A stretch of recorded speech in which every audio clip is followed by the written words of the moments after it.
Good morning mga master. Pagkat tayo kahit maulan. Kailangan natin pumunta sa work natin para mag-monitoring. Araw ngayon ng Sabado, November 15, 2025. Palabas natin ang gate dito sa amin, Cherry Hills Subdivision. Steel clashes, twilight echoes boom. Sons of war bear hopes flag high.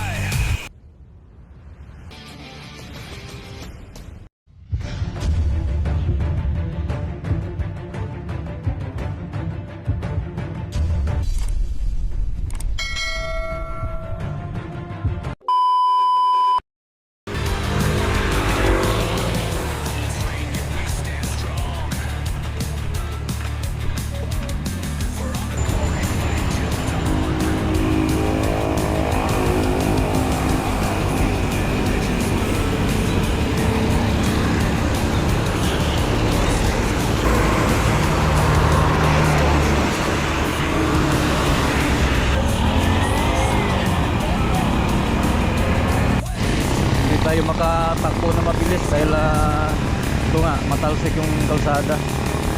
Ayaw ko namang pagdating ko dun sa monitoring ko, nanggigitata ako. Basta magtatambay pa tayo ng 2 hours doon para sa monitoring natin. Kaya kailangan hindi tayo ganong madumi, ganong basa pagdating doon. Ito, dahan-dahan lang yung takbo kasi matalsik yung likod. Dahil yung gulong natin pag trail yung Maxxis Arden Tukwin 25 masyadong malapad pang rough road, kaya matakaw siya sa talsik sa kalsada pag ganitong umuulan. Medyo magalaw yung video natin, pasensya na kayo. At ang gamit natin yung magnetic neck mount. Medyo magalaw talaga siya kahit may strap sa likod. Maglagay ako ng strap, magalaw pa rin, talagang umalog. Hindi kagaya nung yung tilisin natin na disc mount. Yun hindi talaga nagalaw yun, naka-steady. Meron din naman tayong neck mount na tilisin din. Pag ginagamit ko, yun na madalas ko gamitin pag nasa kalsada lang. Kahit sa trail ginagamit ko yun, kaso maiksi yun sa leeg. Kaya pag dating sa video, yung lang, handlebar lang ng bike hindi kagaya ng disc mount kasi malawak yung sagap niya, pati yung katawan ng bike kita siya. Meron din namang neck mount na mahaba, dalawang klase yun, isang maiksi at isang mahaba.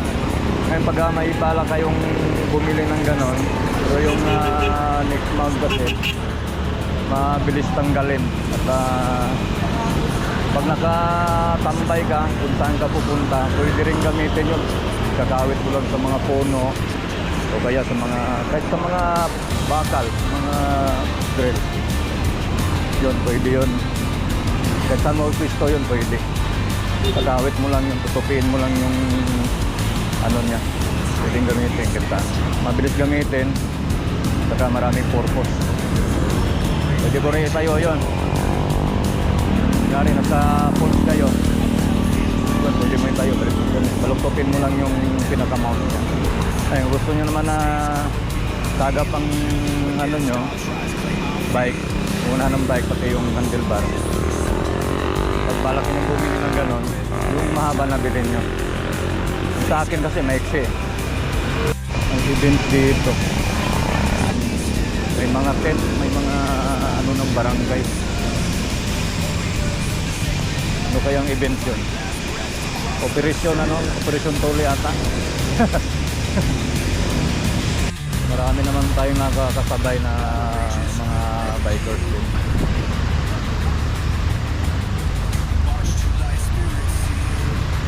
Ay nako, grabe. pakialaman mo na yung bike lane ha.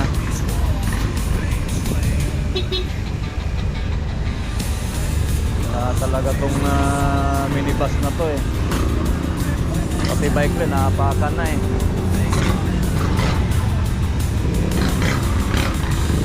Nag-seminar ka ba, driver?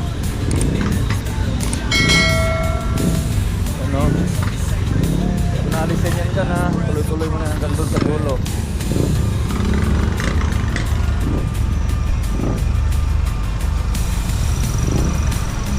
Pati bike lane eh.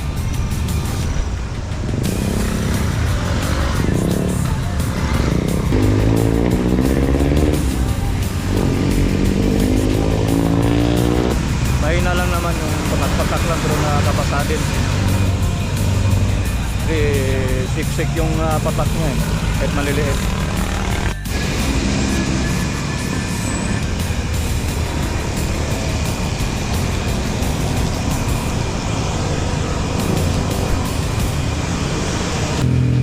Aabot tayo ng siyam dito sa padjak natin. Gawa ng hindi tayo makabilis ng takbo. Para tuloy ako nag long ride. Tagal ko nakarating dun sa Pisto.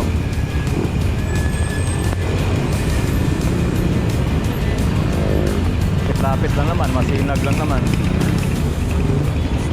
From Cherry Hills, dun sa bahay namin, bahay ko, papunta dito sa Masinag, 8.75. Pagdating dito sa may malapit na sa may Masinag, barado lagi dito. Lalo na pag-araw ng Sabado. Iwan ko ba? Bakit ba barado lagi? Eh, Sabado naman ngayon. Wala namang ganong pumapasok sa work. Pero namang pailan nila na may Sabaduhan, pero hindi naman lahat. Ito gaya ng Lunes hanggang Biyernes. Talagang maraming mga manggagawa na pumapasok. Siguro kaya siya nagkaka-traffic dito dahil malapit na siya sa kanto ng Masinag, malapit na siya sa stoplight. Minsan nakakani rin ang traffic kung ano eh, yung mga kitsan lang umihinto, nagbababa ng pasahero. Yan yung mga mga driver na walang disiplina sa sarili, walang pakialam sa iba. Inisip lang niya yung sarili niya. Kaya mga driver na ganyan, magbago na kayo, nakabahala kayo. Meron ding mga driver na kahit bike lane talagang pinapasukan, lalo na pag-traffic yung gitna.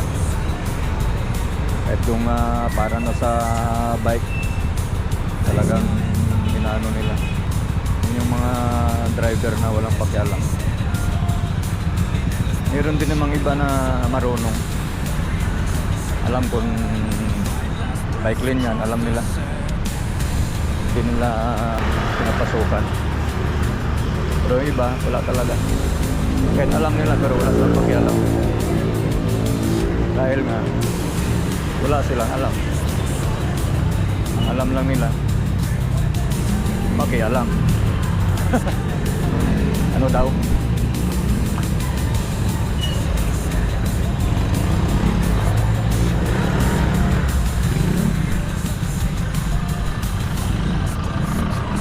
Dito na tayo sa may footbridge, yung baba natin, Marcos Highway, kanto na Masinag.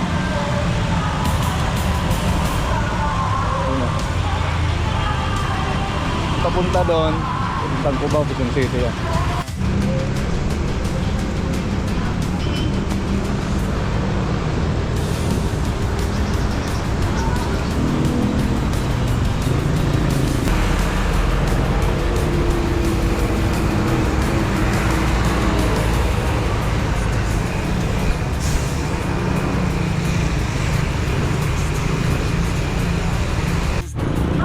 Medyo gumanda na yung panahon, tapos na rin yung monitoring natin. Padjak ulit tayo. Dito tayo sa tumulong ulit dadaan. Paakyat.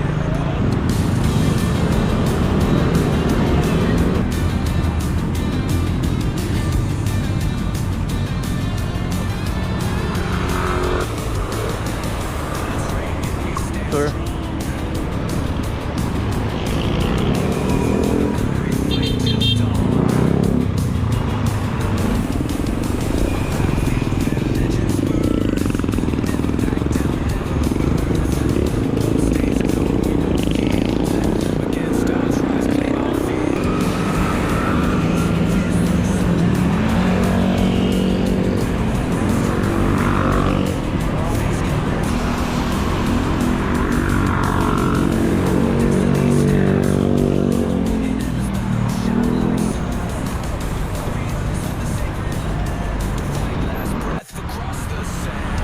Samantalahin na natin habang mainit ang panahon. Lumabas na siya ring araw.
Ganda ng view eh. Kaya bumalik ako, galing na ako dun eh. May sugar niya ba or wala? Kunti lang. Amerikano madam ha.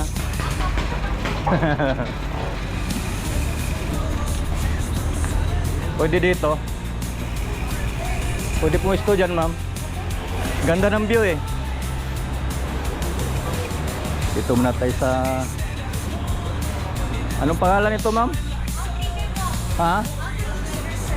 Outreach. Oo. Pati Amerikano daw ang order natin. Habang nagmumuni-muni tayo, nagkakape tayo, ang ganda ng view nakikita natin. May malaking puso pa dyan. Kaya napabalik ako ma'am eh, nandun ako sa ano, sabi ko nakikita ko yung ano yung view. Ganda dito mga hotel.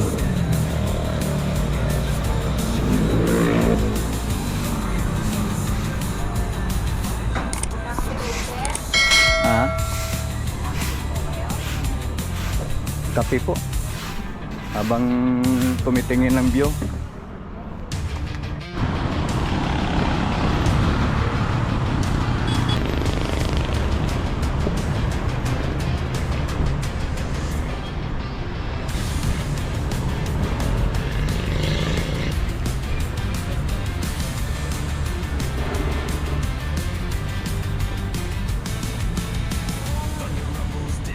Dark clouds loom. Steel clashes, twilight echoes boom. Sons of war bear hopes flag high. Yun, tapos na tayo nagkape dun sa ano. May overlooking. Ganda ng view sa likod nung pinituan natin. Kita yung buong Maynila. Nagbigay na rin tayo sticker doon kila madam. Ito, tuloy na tayo. Pauwi na tayo. Baba na ulit tayo ng Ulalya.